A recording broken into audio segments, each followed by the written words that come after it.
l'actu du NES, moto makasi.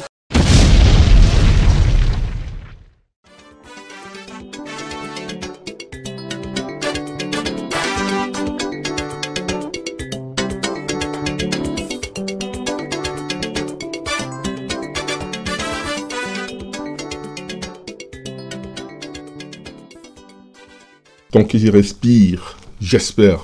C'est bien l'homme invisible, Alain Kous. Merci beaucoup, merci Waneko.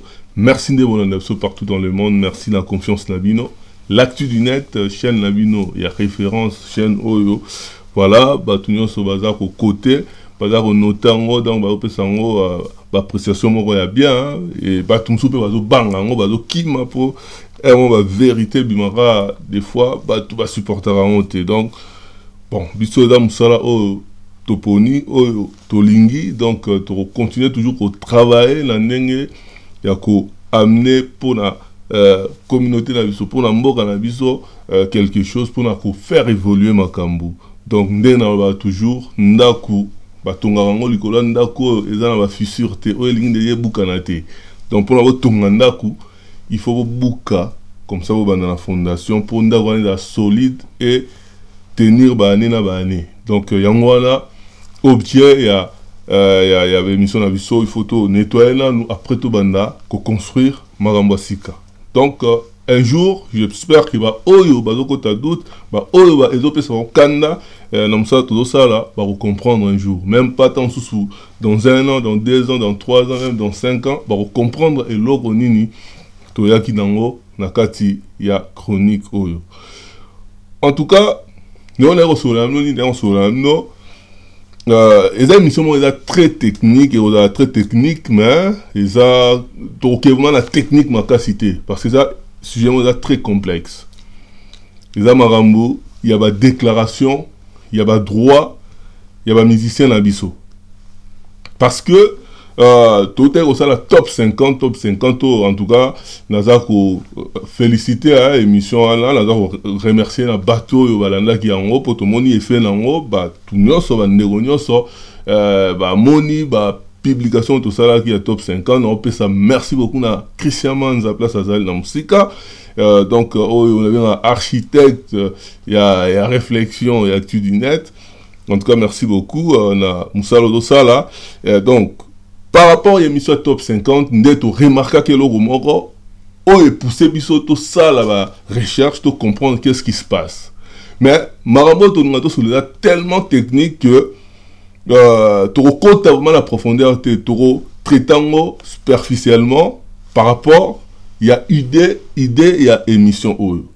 Donc, bon, on a dans Top 50, il y a Kofi Olomide qui na liste top 50 mais en réalité bato nyoso babi ke ezala nzembo ya fali ndezo sali démarche to qu'est-ce qui se passe pourquoi ba attribuer on la Kofi pour bato fali ebele ba lobby normalement nzembo ala eza ya fali normalement na liste ya 50 fali il fallait azala na 20 chansons Kofi 9 parce que ko eza ya fali mais avant tout dans le détail voilà non, on a Jean-Paul Kilombo, on va accompagner comme d'habitude pour notre solo la Macambouana. Donc bonjour, bonsoir Jean-Paul. Oui, bonjour, bonsoir Alain Kouskou-Saka dans l'homme invisible. Encore une fois, Bambote Belé, Naba fidèle internet, Nyon surtout Yaktudinet, partout dans le monde bisika boza. Merci na fidélité Nabino, merci na ninge bozo pesapso chance. Merci na ninge bozo critiquer, bozo benga biso bozo zala na biso encore une fois toyé tozo na monopole la vérité. Merci à Alain Kouskou-Saka pour la occasion opportunité.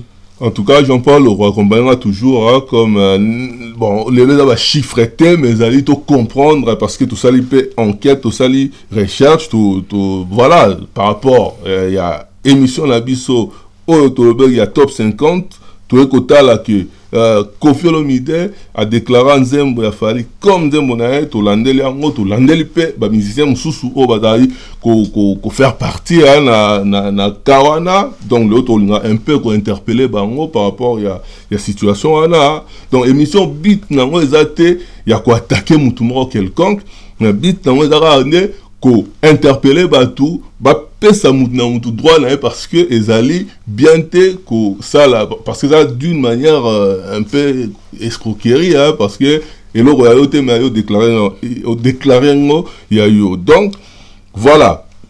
Mais avant to kinekunda na doit un mot à Jean-Paul par rapport du fait que ndenge batu batalaki émission top 50 ba monaki Koko ya Fali ils a attribué la Kofi. Avant to keneto là ça et là on y saute sali pour to kenaki na niveau à base de données à SACEM il y a site à SACEM pour la to comprendre est-ce que pourquoi ce n'est pas tiens on a combat Kofi alors que bisono sobi que dans la Fali même na nini na pochette normalement titre les a il y a Fali na pochette il y a album mais la ndenge il y a la déclaration Eza Kofi Olomide R toujours remarque wana na opesa ndeko gogo a travailler pe makasi pona émission auto ça la bambote place azali gogo bosongo bambote o azape muta groupe réflexion actu du net na ba ndeko nyonso bazakuna bambote mingi na musala bosala kitoko Jean-Paul R aux remarque au pensaki nini. Oui, merci ndeko Alain Kouskou-Saka na pona parole na yo. Déjà, na communauté, na biso, tous on a difficulté, on dit ma vérité, tous on a difficulté à changement, tous on a difficulté à critique. Or, but y a tout du net, et ça, kakate koya ko critiquer, et ça kakate koya ko s'apprendre na mutumo ko songo to pakalate. Et ça toya oye se bande ko ki bosala ki musala malamu me bobongisa. Place au bosala ki mabe, telenet ka auto kominango. Et ça manque y a professionnalisme. Et ça pop artiste na biso bango moko ba yebi ba rôle na bangote. Or musique ngana to yebe za composé na batu ebele. Au monde à l'élo ba mo benga chanteur musicien na mboka na biso. Or musicien za oya zo beta musique azo beta ba instrument. Chanteur atika la ka chanteur. Yango moni ba ko inverser ba rôle wana ezo compliqué biso. Ngata na mona ki eloko aboiton to mona ki yango déjà tout cela qui est étonné pour na mboka na biso mabe comment malamu. Bah, normal. Oh, c'est plus pire, c'est grave. Donc, c'est grave. Donc, voilà. On a nous, auteur, compositeur. Donc, bah, différencier, bah, on est, bon, selon l'élément, oyo, bandegonanga, ya groupe à réflexion, on a récupéré, et pas la bango. Donc, auteur, ils ont une idée. Donc, on a une idée. Donc, à même ma parole. C'est-à-dire qu'il y a une idée, on pense ma parole, donc, voilà, il y a une auteur, il y a une parole, dans le cadre de la musique. Hein. Et puis, compositeur, les alliés, mutu, a su ma parole, wana adaptant la musique. Atchang la musique, a pesango ba note, a pesango ba mélodie, a pesango ba biloko wana nyonso. Yang wana mutu wana nde azali compositeur Jean-Paul. Pourquoi tu veux la auteur, tu veux la compositeur? Pour remarquer que ndenge toke na SACEM na site SACEM to monique déclaration oyo ya Kokoko ya Kofi oyo ya Fali ils a déclaré Kofi Olomide compositeur auteur en même temps. Donc ça veut dire que tous na ba quatre figures rebelle to rolobela Fali Poupa par rapport à la déclaration na niveau ya SACEM to rolobela Werason par rapport à la déclaration na JP Piana to rolobela bango et puis na wenge akala plus Kofi Olomide oyo muten a poussé biso to ça là émission oyo parce que tout le monde a dit quand même bizarre que Nzembo moutinho so yabi que ya Fali mais ils a déclaré Kofi. Donc jangwana to rolobela na nous auteur et compositeur to ba différence na Jean-Paul. Merci de connaître Kouskou-Saka. Non moni pour la question na yo. La communauté na biso to yebi ko ça la différence te po bango mono artiste baza professionnalité au moni poto comme na ka oyo et ça manque ya professionnalisme donc mutu na mutu yebi rôle na yeto azo jouer lokola baza ba professionnalité ba comme bango nyonso ba arriviste or makamo eza dégâts ils a soni ne ko Kouskou-Saka na mutu ko yeko za auteur ya Nzembo mutu mutu ko yeko ya a composer musique mutu mutu a interpréter mutu a arranger. Ozolo nande kwale Kouskou-Saka na or ba grand net ba Kofi ba papa Wemba ba nan ba ko kozala jamais na ba erreur oyo po bango baza ba grand na domaine wana faut pas même professionnalisme o est-ce que ça na mauvaise foi na manque ya professionnalisme yango ezo même maram oyo donc à trouver na normal que compositeur nga auteur nga interprète nga or ce que tu qui na nzembo wana mo ke mte interprète nzembo wana mutu mususu ba tu ba beta musique wana yete Ozomona ndeko Alain Kousaka na yete, donc on comprendre que ça manque de professionnalisme et baki ça mina mauvaise foi. En tout cas, dans la réalisation, et la biso Nzembo Oyo et poussé biso les loto kendero ça la démarche voilà hein, tout ça to pour engager émission Oyo coco donc il a 4 échos donc donc voilà Nzembo ana na sur réalisation de fichier répertoire il y a SACEM hein, Oyo place Oyo eza enregistré Nzembo ana pe eza déclaré pardon Nzembo ana toujours mona réalisation de l'action compositeur Kofi Olomide auteur Kofi Olomide après éditeur ndeto mona Cantos Musique hein, donc voilà et interprète pe Kofi Olomide Jean-Paul aucune place tout le monde ils ont apparaître comme Fali Poupa ni na auteur ni même l'interprète parce qu'il n'est pas interprété qui même si on a été sous compositeur parce que dans l'orchestre il y a Kofi mais ni auteur ni interprète Fali a figuré est-ce que c'est normal de quoi là Kousaka na normalement to go bengango arnaque ndela go bengango arnaque c'est du vol c'est de l'escroquerie pour moni œuvre d'esprit à Moutuba Ibaka Yangote. Na mamboko otoza on comprendre que ko coûter monsieur Kofi Olomide très cher. Mais la communauté na biso au monde bazo sabino non a bino bozo laksanini bozo ko fingisa bango bozabu ete. Sko batu mutu ko la fali nzembo ndenge betama nzembo ndenge yokama ba droit na ndenge monsieur Kofi Olomide banda kozwa banda kala. Donc bato ba composer musique wana balia ke côté bato ba composer ba interpréter nzembo wana balia ke côté pour droit d'accompagnement pesalaka aux Hollande.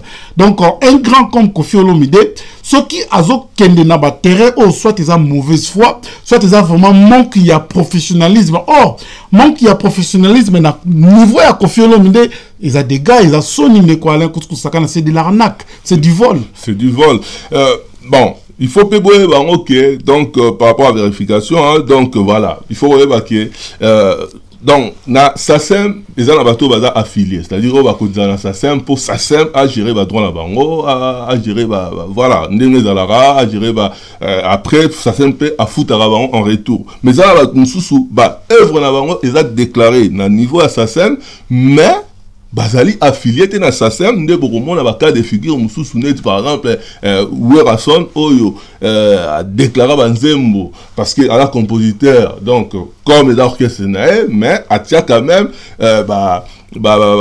mission comme auteur Oyo bazala qui net par exemple Babindo mais auteur mais à la compositeur bokomo na nyo soana mais avant tout par rapport à Kofi to kan sali ke zaka koko ne ezali Nzembo Oyo a déclaré bongo mais tout le monde appelle par exemple éternellement a fallu pour Balisusu il a déclaré auteur compositeur Kofi Olomide est-ce que Toel Suna Aquarelle Oyo Jordan Koussa il a déclaré auteur compositeur Kofi Olomide et puis Dilsine Oyo Batutu ba Eric Touti il a déclaré Kara Kofi Olomide est-ce que Jean-Paul Erdomona poto kanse et soukana koko poto bopeto kende banzemo de belé mais toujours quand même quelqu'un zemboana au monde là on est de quoi Alain Kousaka na merci na niveau il y a ndeko Kofi Olomide to ko bengango jamais erreur normalement il est comme une mauvaise foi donc où est la différence entre Kofi Olomide qui n'arrive pas yako zongi là-bas artiste ne ba œuvre na bango pas bénéficier nango na ministre o ayibi mbonga ba enseigner boy ko futa bango c'est du pareil et à côté au monde ailleurs s'inventer banane bazo tanga za riche za boye mais de l'autre côté bato enseigner qui va vivre na ba droit na bango ils ne vivent pas Kofi Olomide c'est riche pour akoma kolana na ba droit ya boye pene za pina eza soni pena mawa ce que problème les anines de quoi Alain Kousaka na problème sous ça ba artiste bango moko ba yeba ba droit na bango te au moni na Congo peuple congolais on dirait que bika va devoir congolais soit quel comme ça là tout na non salaire te à tout moment on te que n'engana que ni msalo on a gagné combien terrain n'engé vous allez commettre comme là yaka ko banda msala le loti les 15 éviter c'est ba ofte combien yenaye or tous ala ka peine ba droit yango mone compliqué ka biso surtout comme na ba mboka oyo tant on découvrir ba droit msusu ba comment na ngwa excès na ndenge ya loenge or artiste sokoye foyer banal ko œuvre d'esprit ba yiba ka yango te œuvre d'esprit ba te ka yango te œuvre d'esprit ba exploiter la ka yango mutu te po eza yaye ko composer musique ne ko aller kusakaniza pasi donc mutanyo kwa à composer musique mutanyo kwa à composer nzembo msusu ya interpréter et yo en retour au bandi ko zoba droit na ngos costume to zo ba mangamba boye to zo di magami tema mabe or na ba mboko eza na droit à ofuta grave pendant ba nenyo so alia ka on a ofuta grave. En tout cas, au foot grave, hein? Donc voilà, ils ont juste pour nous refaire comprendre que voilà, Nzembo, Oyo, ils ont déclaré par Koffi Olomide, normalement, ceux qui t'ont revenir par rapport à Kokoko, normalement, Fali pour pendant top 50, normalement, tu aurais considéré que Azan a 20 chansons. Donc, vient na escrocaille, vient na ibaye, to benga bongo, eza ki moyibi. Vient na escrocaille, vient na ibaye, autant mususu ya nyoko mapo comme Nzembo bon œuvre d'esprit.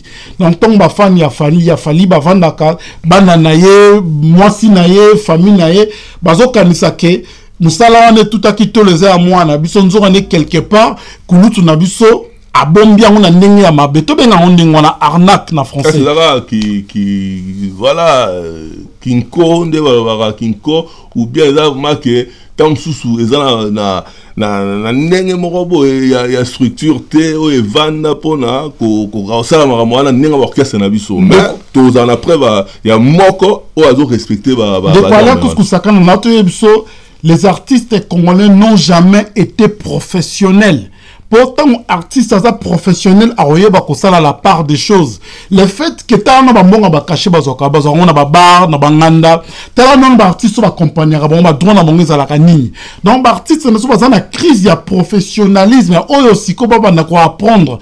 Ya ngomoni musique na biso lelo et mataki na loenge dans le vide et comme ko kita mala moko na chute po manque ya professionnalisme et à côté ba ninga ba du sérieux, ba ninga ba valoriser ba comment les captions na pété. Or tous en a capacité ni so kende liboso pour nous répondre à la question non mambo tu ko ba ne ko ku sakana te de ko Koffi Olomide yebi mambo ayebi en déjà mauvaise foi donc tant ozo sala yango ayebi ke nazo nuire bana baningo yebi boni lelo de ko ku sakana ba beta na quartier latin ba tika wa Nzembo na bango ba kufi ba pauvre or que moi 100 € wala tant ce ko aider à foutre ndaku or que moi 100 € le ko aider bana na ba foutre classe entre temps yoza déjà na ba millions ozo acquérir les sous ba millions qui a bana baninga et en retour bozo laksa so bana na bineza mabete ko laksa so bana nonde bazo vivre à merveille bongo siko muto abeta mbuna na quartier la tata Nzembo na belebele azo zanga mbongo ko futela ndaku na Gishasa popoli pole lo soka longwa quartier la tende ko ale kusaka neza pona Nzembo ya Julia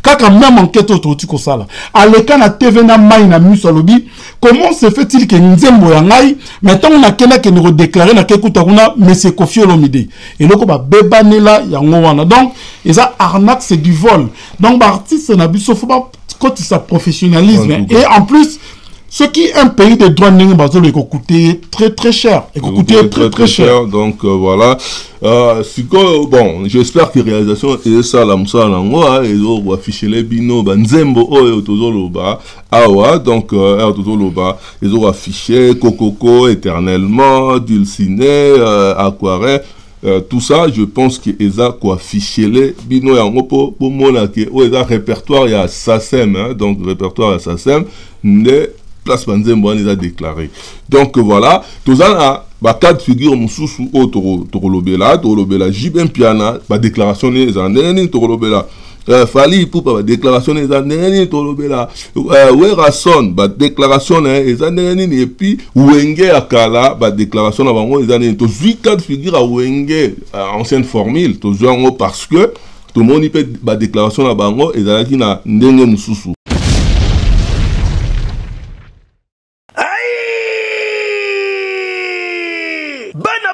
Bana le monde entier à partir il y a le 1er novembre. Tala 4 kitoko oyo esengeli yo se détendre na ba weekend oyo. Yango oyo. Chez Jongade, batieli bino bilubu ya kitoko, c'est-à-dire awa ambiance ezali kolala ya malonga na ndenge ya 2 fois te. Po bazali kotumba ntaba ya elengi makasi ngulu oyo kosepela nango pe poulet na ndenge ya 2 fois te. Ndenge kaka bozali komona ezali kotumbama na kwanga ya banteke pe ne eloko ya malili ekosala likambo na kati ya nzoto. Kasi chez Jongade ezali kofonga makaka chaque week-end, c'est-à-dire vendredi à partir ya 16h 5h, samedi à partir ya 12h 5h, pe dimanche de 12h à 3h du matin. Babosani binote tango oye chez Jongade okosepela parce que oza kolia ntaba, oza kolia ngulu, oza kolia poulet na musique ya elengi. Lokola mokolo ya vendredi bobarna kozwa artiste lokola Suzuki Luzubu 4x4 ye muto abanda kobeta. Vraiment Jongade na sepeli mingi batu bayebi ke Jongade awa na série Marcel Dassault Bondi non loin ya garde musikate. Pe mokolo ya samedi bokozwa les amis des amis bangonde bakosepelisa bino na bakurumba ya kitoko. Pe mokolo ya dimanche bokozwa Emile alias de Mingongo yende mutu abanda kobuka bino pandi na badanse ya elengi. Pona bino bato bozali na posa ya kofete anniversaire, mariage to cérémonie moko boye bokoki kobenga na numéro oyo +33 63 54 75 181. Chez Jongade awa soko ye okozwa service ya kitoko pe ya malonga po ambiance ezali kolala nde awa. C'est naturel soin.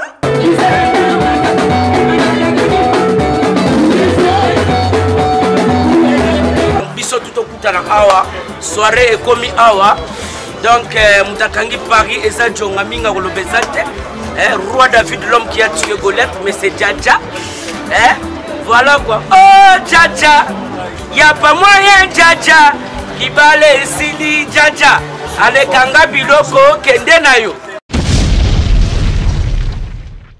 Siko toye na JB Piana, papa chéri, l'homme qui a mis l'eau dans Coco, hein, donc voilà, Yepé, donc album et orchestre né, musicien nae, nenge abetana musicien nae, donc JB Piana, bota la paix, vous remarquez que né dans la réalisation, ils ont tiré la biseau, bon là que JB Piana par exemple, Nzembo chéri enlevé, pour Nzembo chéri enlevé, oh bah tous bien Gino Caporet.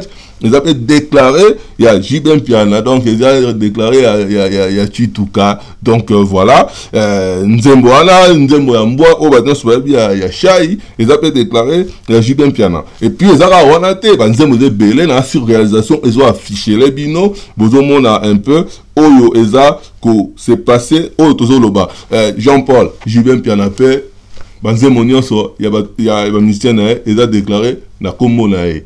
Est-ce que Ezanini, qu'est-ce qui se passe?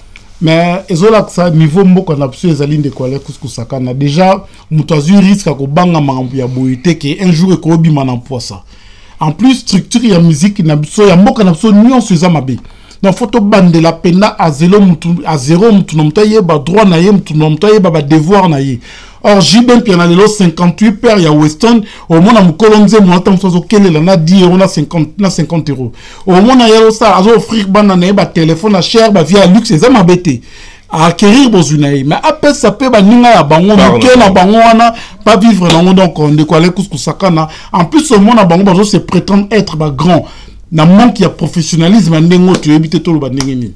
En tout cas, tout le monde est nini. Si quand on a Werason, le roi de la forêt, payé, voilà, a déclaré Nzembo nae, mais il est quand même, on dirait, ce qui réalisation, ezako, au côté là, tous cas de figure, il y a nani, il y a Nzembo, oh, maman ma belle, il y a Babindombe, nasi réseau s'affichait, tout le monde a que Werason a déclaré auteur-compositeur, tu vas comprendre orchestre nae, a déclaré compositeur, tu vas comprendre orchestre nae, mais côté, il y a auteur atikela ba musicien na neti babindombe par exemple tout le monde appelle Vita Imana Ferrego là tout le monde appelle ba nani Yandi Sokinani tout le monde a Flamme Kapaya tout ça est-ce que par rapport à Werason quand même il a sali moins informé faut applaudir les quoi Couscous-Sakana na isa attitude tout ça on a besoin il y a un professionnalisme pour mutu ya boy photo betele maboko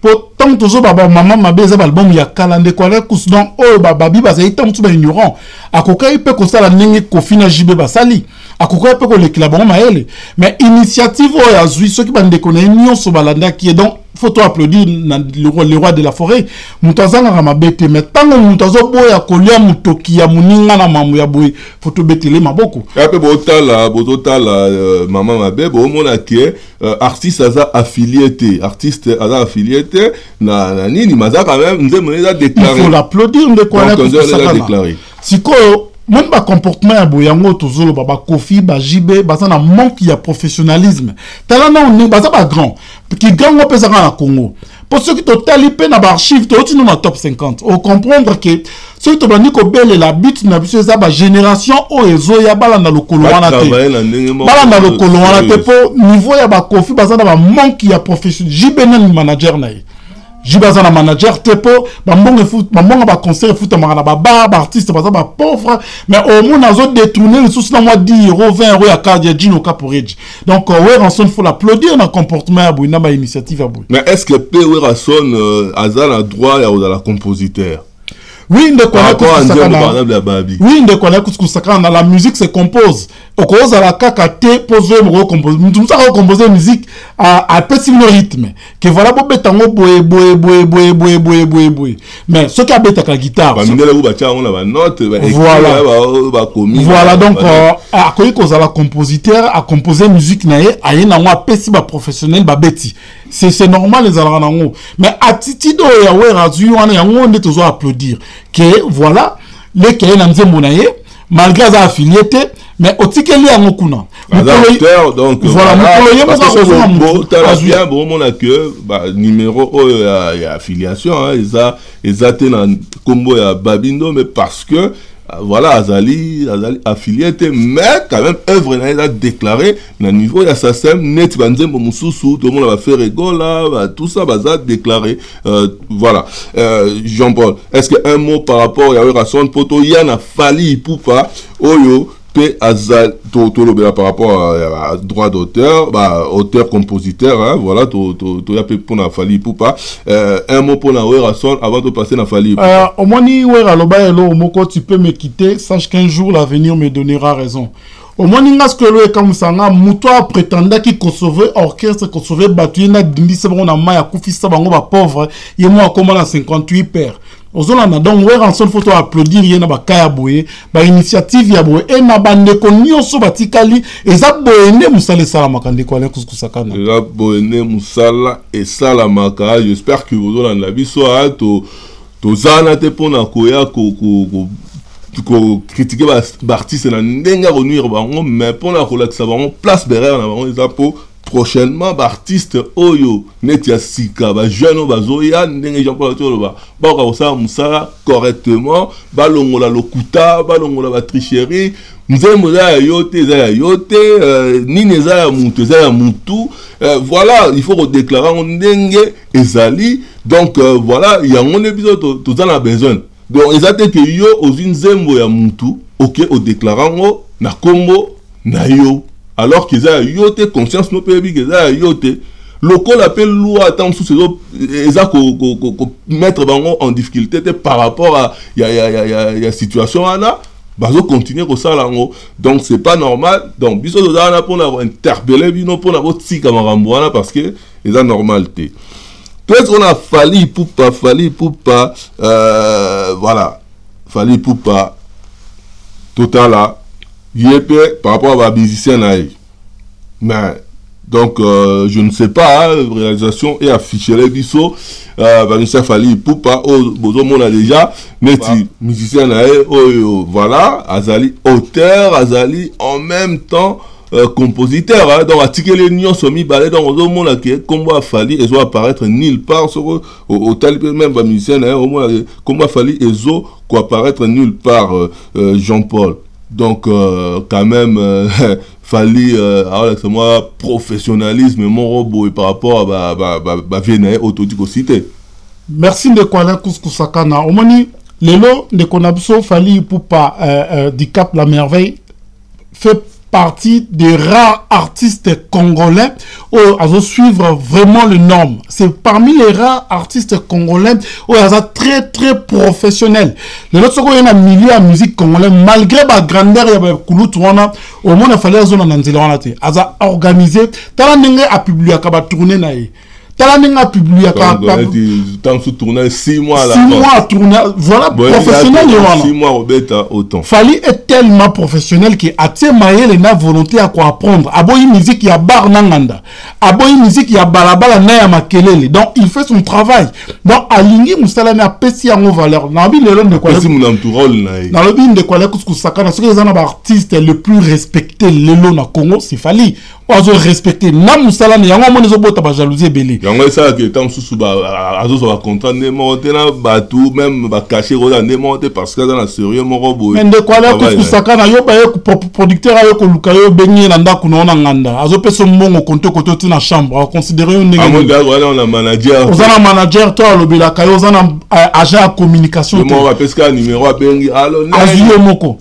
Donc au moins apporter parole à le corps presse dans une cop moboy yara na mongo une mongo quel genre il y a manque il y a professionnalisme or Fally faut applaudir hier à un homme jeune à Roland appelle le kolabakulu tu n'es pas Kofi ba Jiben na manque il y a professionnalisme mais étant que jeune Nazala qui est étonné et choqué ton amont franchement il faut applaudir une attitude bazu chance oyo et belé bavana pemi na Kofi bazwate bazu chance oyo et belé bavana pemi na JB bazwate excusez-moi de connaître Kousaka na peso exemple moko net ya Kaluji le nom de connaissance tout Kaluji ceux qui azo vivre ndenge azo vivre les a pour la mauvaise foi imagine toi album local la loi générique wana ya un tek album local la loi même dans ce l'album on a comme un ndombolo donc il y a pas à dire que dans son a été mais à déclarer générique on est aillé or c'est bonne fois ça qui que générique dans ce ndombolo Kaluji sous compositeur Kofi mais auteur Kaluji le local genre ça la beauté JB a fait l'album titre Ndombolo et qui ça fait de l'amour mais Kaluji est-ce qu'on aura battu en haut donc au fallait ça là toi applaudis bah Titi d'abord donc encore une fois la merveille bah félicitations tout le monde a générique et animateur tout ça à tabatier qui est compositeur parce que tant sous il est président orchestre de côté en haut mais en même temps il faut tant sous auteur parce qu'il y a un bah criona ou le côté et ça la même mukolo nango mais au moins là-bas auteur mutumusous mais quand même par rapport à la relation tout le monde qui est attié auteur batu o ba kina biloko na ba de quoi la Kousaka na ceux qui viennent à Raja Kula zo kufa pauvre les loza pour na ba mauvaise foi o tala ba kri Raja Kula sali na Kinshasa ba tora ba kitise la ya mata e beti si ba album e mingi si ba album mais au moins na Sokoda tant bazo kabola mbonga ba droit docteur ba sangisi kaka ba leader ba pesi bango na ebité ceux qui ba répartir ça on ndenge nini donc magam oyo na structure à musique na surtout ça pe na zéro ba to lokola ba Fally faut ba tsa bango ba pionnier bon wanda ko laksa ba tunzela na ndenge ba les guide wana franchement na moni na ba Kofi ba JB ba wera ça déjà na bonne voie ba Kofi ba wera ba nan ba ya na ba tuna Fally ozo sala ndenge nini pour la professionnalisme na yo po biso to landa po na ba attitude oyo le ba reporter Kofi na JB plainte ba 58 ou so na ba mo ya tant sous ba Fally po Fally tant sous moni na ndinga culture na biso lelo mo tant sous ba landa mwana te une chanson éternellement par exemple la chanson moro oyo et ça la carton ya Fally o ba la Fally na ndinga o saranate soki chanson ana lelo Kofi a s'approprié en a déclaré en réserve hier pour n'avoir un ndenge ya on donc mboka ndenge de la rana babantu tout ça nanani ben sinon fallait attaquer et la grave le papa bako finir un jour ko payer les lots qui fallait la neli était moi na fallait Roland de là Les autres hommes ont un poto, ah, baka viol salama 20 ans passé. Œuvre d'esprit à Moutubayi, baka yangote, ba escroquaka yangote, de quoi l'air kusakana. Et bon, ce qu'il fallait déclarer Nzembo déjà avant qu'ils en Nzembo na komaki à bomba. Alors, baraté dans la bombe de l'ikofi. C'est quoi le problème? Il faut prouver que Nzembo yo pour ministère la inspiration sous ce là je ne sais pas ce que va dans la temps à recommander mon le bana qui va commander moi bombe ou bien attends na tam sous moi trace mon robe qui ngam na bana recommander moi na tout ça il y a un problème parce que ce bouquet devant juge il faut pas prouver en haut. Il y a un de quoi là que ça na ben bandel ah na Congo tout ça un problème il y a droit na ba devoir. Donc on dirait peuple congolais kanisa kaka ça na ba devoir. Or makam ya boy ya ngomona ta ba parler le bazo kufa ba pauvre. Or ba parler na poto ba Jean Goldman til lozo vivre na ba droit na. Donc au commune Nzembo yo kene déclarer ngo ba somme œuvre d'esprit na $500 te na $1000 te. Parce que ça Italie voilà auteur mutada vraiment base à maramou voilà. Parce que droit d'auteur ça sera auteur aussi parce que si ko batwana soki bada ba auteur o bazona na ba parole bazona na ata musique ezali o ba composer mais ba parole o ba na ngwana et ça déjà très essentiel dans Nzembo si ko batwana bazo bénéficier na batwana parce que considérer que voilà les voilà c'est de l'arnaque du vol. Johnny a l'idée ce qui a droit et belete na poto pour à interpréter mingi à comment mouké. Or biso remona ke kofi batu nyoso ba Nzembo ya kuku ezaka ya yete mais yendale la rango pe ba mona ngo normal ba vandi na bango nengi tozo bande ko na so jibe pe na ba Nzembo ya mbwa to Nzembo ya ndeko na so Jino chéri enlevé batu nyoso ba Nzembo ya Jino mais jiba zo kana ba droit batu avandi kimio ba mona ngo normal parce que tango boye ko belo la ko dénoncer mo boye bobimi be gris bobimi ba jaloux bobimi ba to boza na ba manque à faire parce que société yango ko évoluer ndenge nini ce qui te bandi ko dénoncer les lotés bano bazoya lelo ba kolanda même rythme et musique ya Congo to zala toujours na ce peuple congolais rotika la toujours esclave. En tout cas toujours esclave donc pour la Fali vraiment bravo parce que déjà du fait que Azui a pessi ba musicien là ba droit na bango ndenge de quoi là tout ça kana Fali c'est plus que bravo. C'est plus que bravo. Parce que déjà un radio pesa na ba musicien là alors qu'aurait peut ko tam susu en tant que orchestre na aurait peut ko ba compositeur mais azoti que on a compositeur na auteur en même temps. T'as le niveau ya professionnalisme ya Fali. T'as la ninga organisa makamune. T'as la ninga ce qui fait bim album. T'as la promotion. T'as la ninga beta ba concert. T'as la ninga tamolaka. On comprendre que pour ma Fali na bar moya qui chasse ses problèmes. On comprendre que pour ma Fali na baloyenge mo boya contrat na ndako ils a problème aux obanga. Les soko signé contrat na Fali to mona onde komoro auta bakota bangola benga Fali escroc. Oh atanga qui close à contrater. Que soko signé na déjà au petit moment on a eu ma médicale yo or artiste na biso comprendre mususu donc à ça ma kamouya za grand professionnalisme exacté porte-parole fa benga ya yeli cop au mona blanchard musaka ke Dubai ke luka cop président du cop pourquoi na ya mbongo zila tsena ndaku et bateau bazo accompagner bazo tika la ba pauvre donc voilà de quoi la couscous sakada en tout cas les émission monte pour na ko dénigrer mais pour na ko interpeller il faut que ba système wana est si là que ba mission monte on se prend na biso mais biso on s'en fout na mission on se prend na biso te biso to rebanda toujours ko interpeller place photo interpeller place pour il faut to applaudir ne to ko applaudir ndeko Fali pour pas to applaudir parce que alors ça correctement donc il y a autre applaudir Fali pour en tout cas bravo par rapport il y a boulot na ozo ko sala siko to yana wenge musique à 4x4 tout terrain wenge musique à 4x4 tout terrain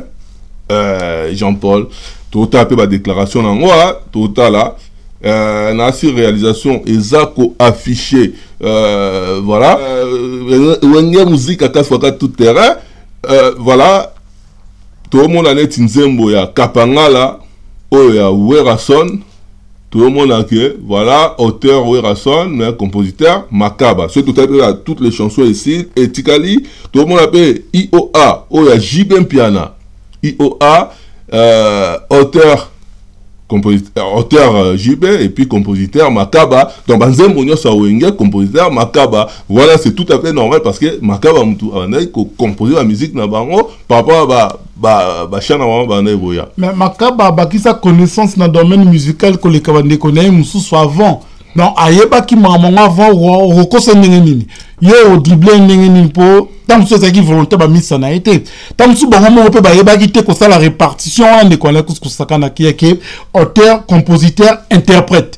Pour la musique n'a pas ça la raté. La musique n'a pas leader jamais koki cause l'interprète. Donc moi na tel message succès, ils a leader. Moi na tel message succès, ils a yé mukolo orchestre T. Mukolo orchestre pas cause l'interprète.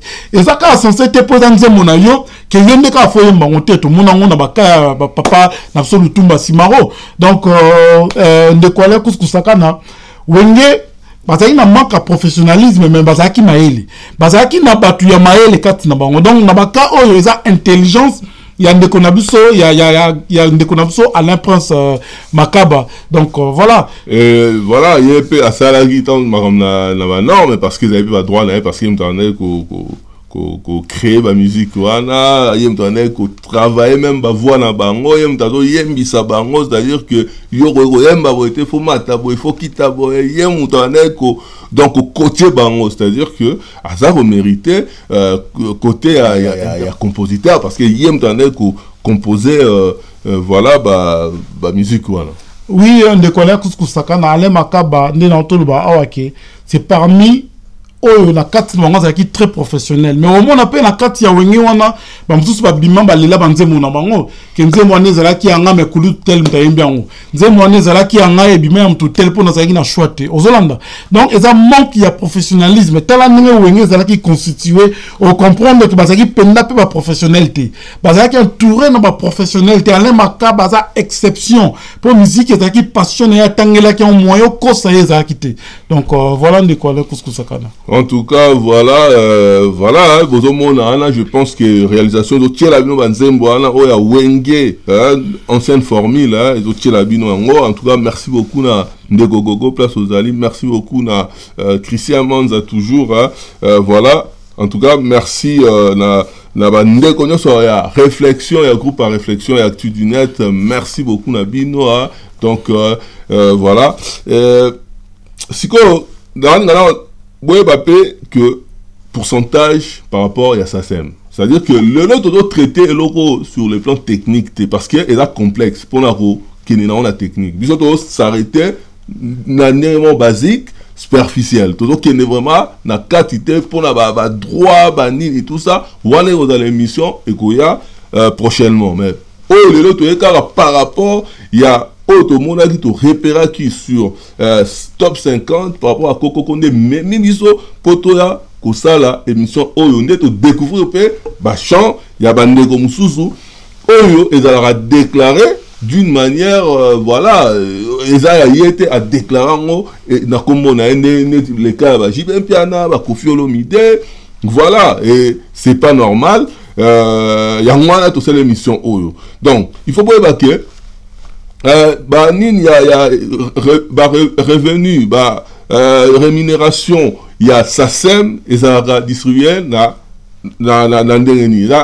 un tiers, et ça va pour parolier, auteur, donc voilà, un tiers pour compositeur, et puis un tiers pour éditeur, donc producteur, à produire, voilà, album, voilà. Donc voilà. Il faut quand même parce que c'est très important. Oui, Nicolas Kouskou, Nika Totoloba Awa, au moins il manque à professionnalisme dans la musique, na biso, to yebi rôle ya mutuna mutute. Ya ngozo mona na milieu congolais ba benga ka chanteur musicien. Or chanteur aza musicien te, musicien za mutu azo beta ba instrument ya musique.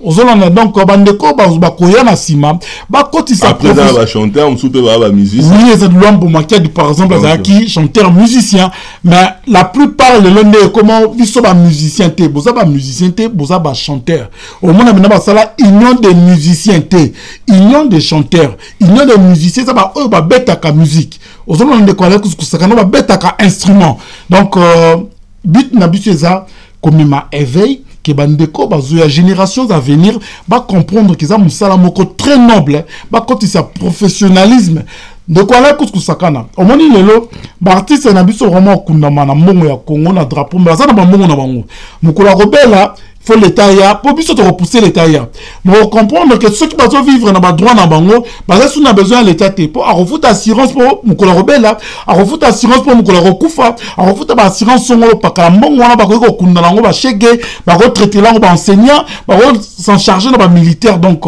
voilà ndeko la kuskusakana.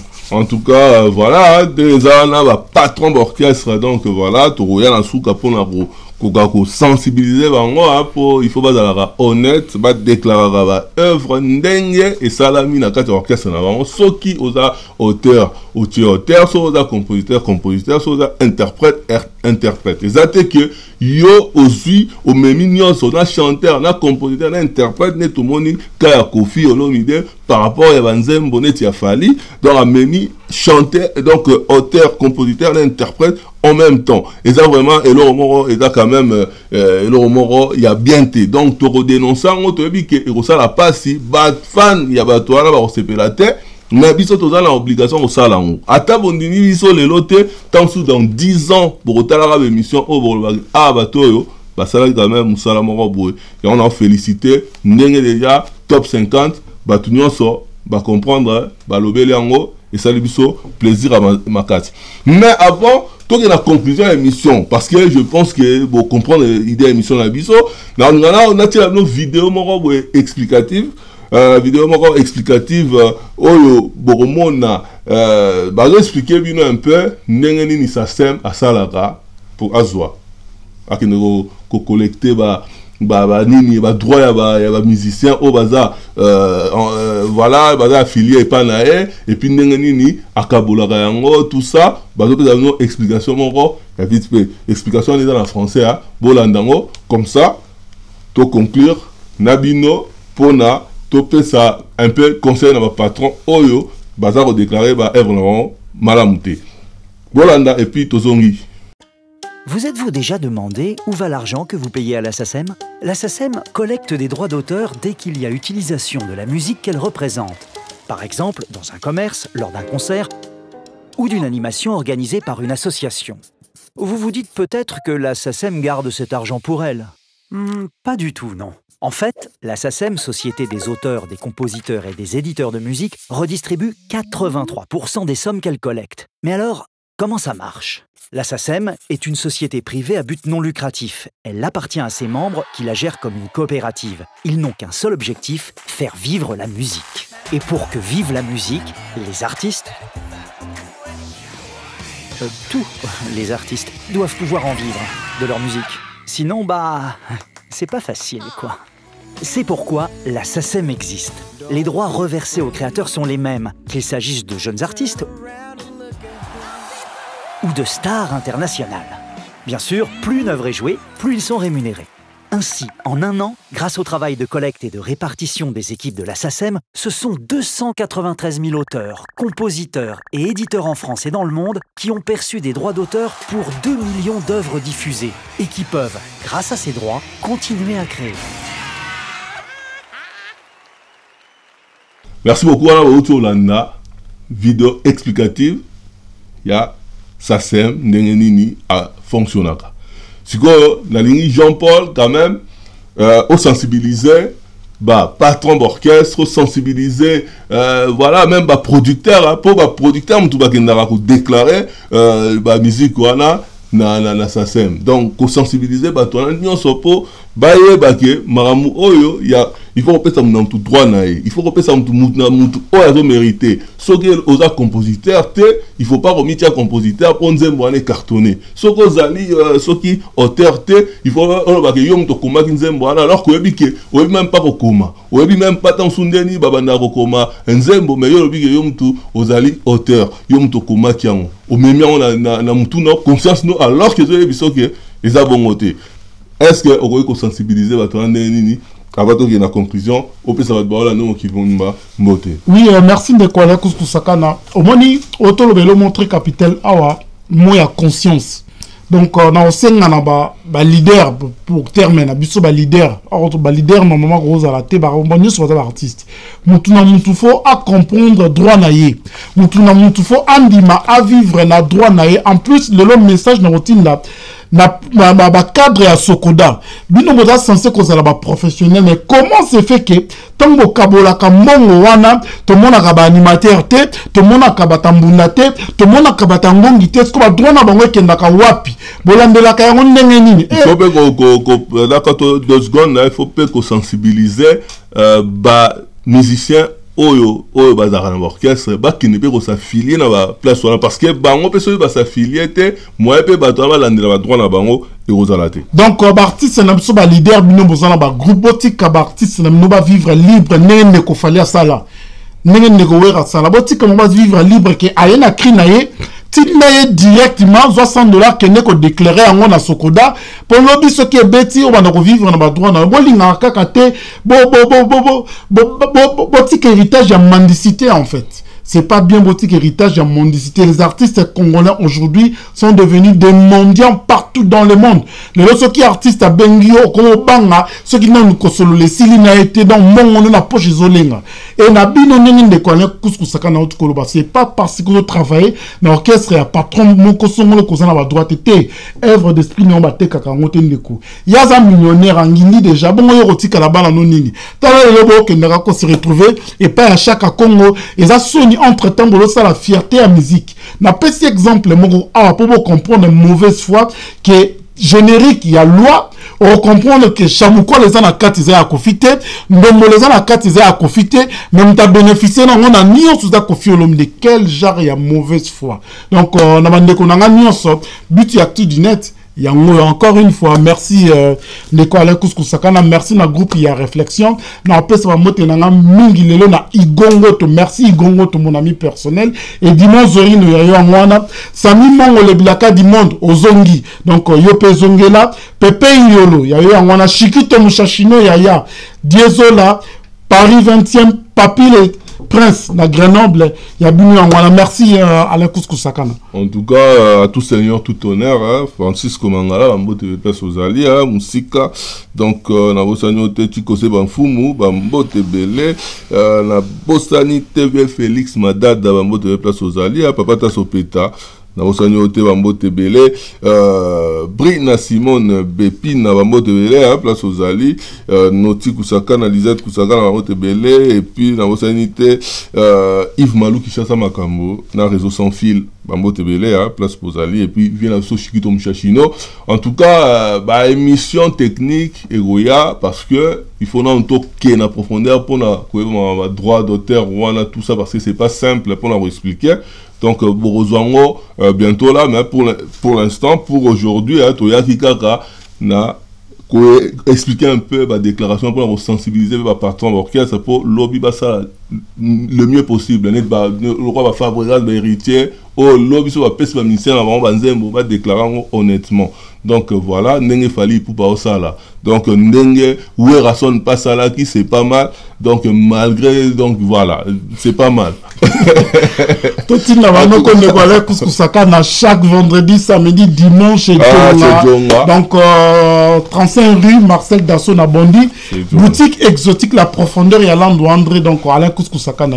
En tout cas, boutique à la malam Tokutani, à la prochaine. Atu Dines, Mota Makasi.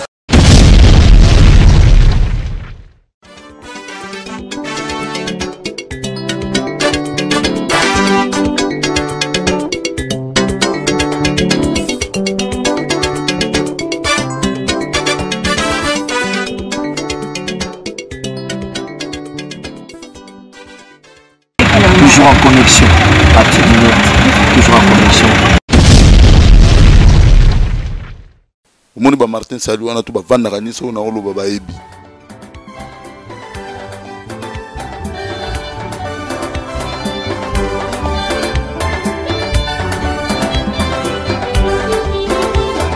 Ah, l'actu du net en tout cas.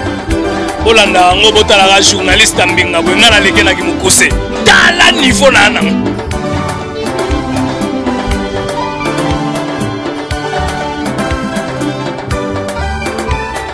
Donc tant où il y a détecté que Bamou se passe dans le faux, il faut approcher Bango. L'actu du net. Actu du net. Voilà l'information Makassi. déjà actu du net fin cop c'est-à-dire que bon matabo kita bana bino maele bo finga bo tonga bo commenter kaka actu du net number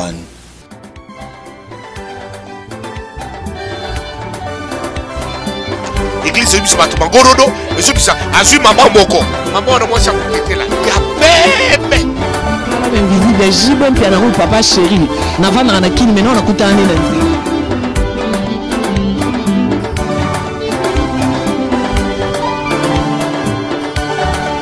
mais poto zanes ko ndokela te lamba bato baye bati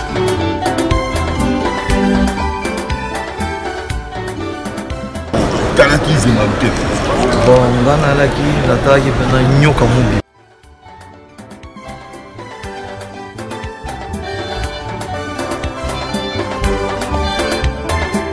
Sayo, l'homme invisible. L'actu du net, la beauté du net.